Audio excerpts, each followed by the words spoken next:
Very good morning, everyone. Today's we have a topic define impulse and also drive an expression for it. So, first of all, we're going to discuss the definition of impulse as we written in the definition, that is the product of force and duration of time for which it acts on a body or surface, that is known as impulse. What it means, product ਹੈ ਮਤਲਬ multiplication ਹੈ force ਦੀ ਅਤੇ time ਦੀ। ਕਿੰਨੇ time ਦੇ ਵਿੱਚ ਕਿੰਨੀ force implement ਹੁੰਦੀ ਹੈ ਕਿਸੇ ਬੋਡੀ 'ਤੇ ਜਾਂ ਕਿਸੇ ਸਰਫੇਸ 'ਤੇ, ਉਹਨੂੰ ਕਹਿੰਦੇ ਇੰਪਲਸ। ਮੈਥਮੈਟੀਕਲ ਐਕਸਪ੍ਰੈਸ਼ਨ ਲਿਖਿਆ ਮੈਂ ਇੱਥੇ, impulse is equal to force into time. Multiplication ਨੂੰ ਅਸੀਂ ਪ੍ਰੋਡਕਟ ਕਹਿੰਦੇ ਹਾਂ, ਠੀਕ ਹੈ ਜੀ, ਫੋਰਸ ਇਨਟੂ ਟਾਈਮ। ਜੇ ਆਪਾਂ ਨੋਟੇਸ਼ਨ ਵਾਈਜ਼ ਲਿਖੀਏ ਇੰਪਲਸ ਨੂੰ ਆਪਾਂ ਆਈ ਨਾਲ ਡਿਨੋਟ ਕਰਦੇ ਹਾਂ, vector quantity as we know that, ਤਾਂ ਕਰਕੇ ਇੱਥੇ ਵੈਕਟਰ ਲਿਖਿਆ ਵਾ।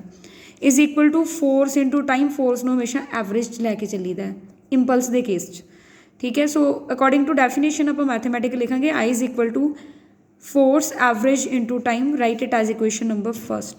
Now we going to drive equation for impulse. So according to Newton's second law, we can say that force is equal to change in momentum divided by time, that is dp divided by dt.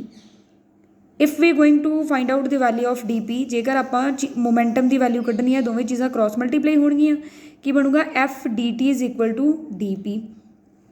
ਸੋ ਹੁਣ ਆਪਾਂ ਇਸ equation ਨੂੰ integrate ਕਰਨਾ with respect to t, time ਦੇ ਨਾਲ ਬੋਥ sides 'ਤੇ, ਠੀਕ ਹੈ ਜੀ। ਸੋ ਇੱਕ ਚੀਜ਼ ਖਿਆਲ ਰੱਖਿਓ ਬੱਚੇ, ਸਾਨੂੰ ਪਤਾ ਕਿਵੇਂ ਚੱਲੂਗਾ ਕਿ ਅਸੀਂ ਇੰਟੀਗ੍ਰੇਸ਼ਨ ਕਰਨੀ ਹੈ ਤਾਂ ਟਾਈਮ ਦੇ ਅਲੋਂਗ ਹੀ ਕਰਨੀ ਹੈ। ਜਦੋਂ ਸਾਡੇ ਕੋਲ ਇੱਥੇ ਟੀ ਦਿੱਤਾ ਡੀ ਦੇ ਨਾਲ ਡਿਫਰੈਂਸ਼ੀਅਲ ਆਰਡਰ ਦੇ ਨਾਲ ਜੋ ਚੀਜ਼ ਗਿਵਨ ਹੈ ਉਸੇ ਚੀਜ਼ ਦੀ ਇੰਟੀਗ੍ਰੇਸ਼ਨ ਹੁੰਦੀ ਹੈ ਹਮੇਸ਼ਾ, ਇਹ ਯਾਦ ਰੱਖਿਓ, ਬੇਸਿਕਸ ਨੇ, ਥੋੜ੍ਹਾ ਧਿਆਨ ਨਾਲ ਸਮਝਿਓ।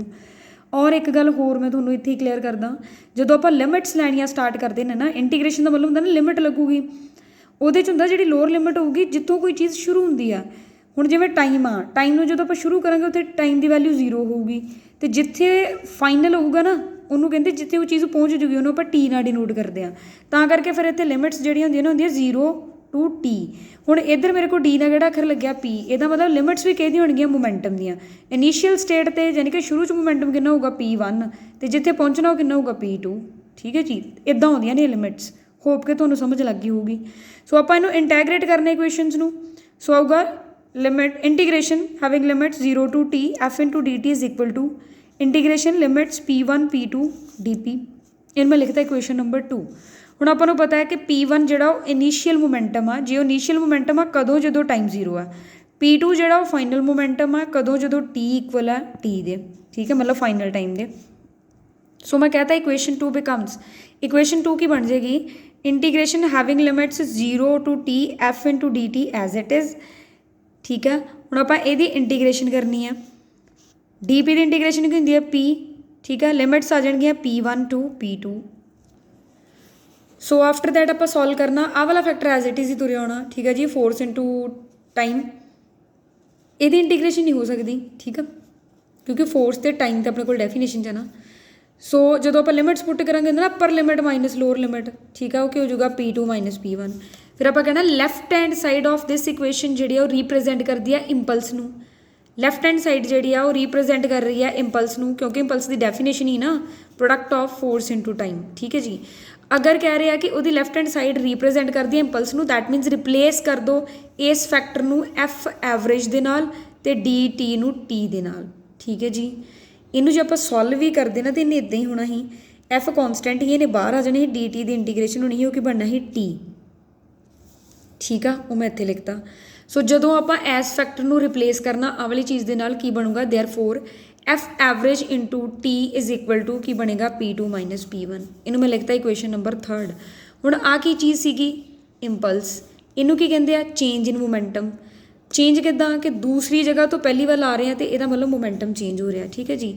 ਸੋ ਆਪਾਂ ਕਹਿੰਦੇ ਹਾਂ ਕਿ ਇਕੁਏਸ਼ਨ 3 ਜਿਹੜੀ ਆ ਉਹਨੂੰ ਅਸੀਂ ਇੰਪਲਸ ਇਕੁਏਸ਼ਨ ਕਹਿੰਦੇ ਹਾਂ, ਠੀਕ ਹੈ। ਇਹਨੂੰ ਆਪਾਂ ਡਰਾਈਵ ਕਰਤਾ। ਇਹਦੇ ਨਾਲ ਹੀ ਪੇਪਰ ਦੇ ਵਿੱਚ ਸਾਨੂੰ ਐਪਲੀਕੇਸ਼ਨਸ ਪੁੱਛੀਆਂ ਜਾਂਦੀਆਂ ਨੇ ਇੰਪਲਸ ਦੀਆਂ, ਮੈਂ 2 ਐਪਲੀਕੇਸ਼ਨਸ ਦੱਸੀਆਂ ਨੇ। ਫਸਟ ਲਿਖੀ ਹੈ it is easier to catch a tennis ball than a cricket ball moving with same velocity, right. ਇਹਦਾ ਕੀ ਮਤਲਬ ਆ ਕਿ tennis ball has small momentum due to small mass.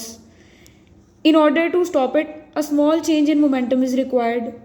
That means impulse and force needed to stop it is also small. So the reserve is case with a cricket ball. Okay, so next application is a person falling from certain height on cemented floor receives more injury than falling on heap of sand. I hope ਤੁਹਾਨੂੰ ਇਹਦੀ translation करनी आती होगी. ठीक है, मैंने explain कर दिनी है. बोलते हैं when person falls on cemented road from a certain height he stop abruptly and the floor exerts much greater force on the person causing injury to him. On the other hand, we can say that when a person falls on a heap of sand from a certain height, the sand yields, the person comes to rest in a relatively longer time, and force exerted on a person by sand is not very small, and hence the person doesn't get hurt. Right? ਇਹ ਸੀਗੇ ਇਹਨਾਂ ਦੇ meanings. I hope ਤੁਹਾਨੂੰ clear ਹੋਊਗਾ article with applications. Thank you.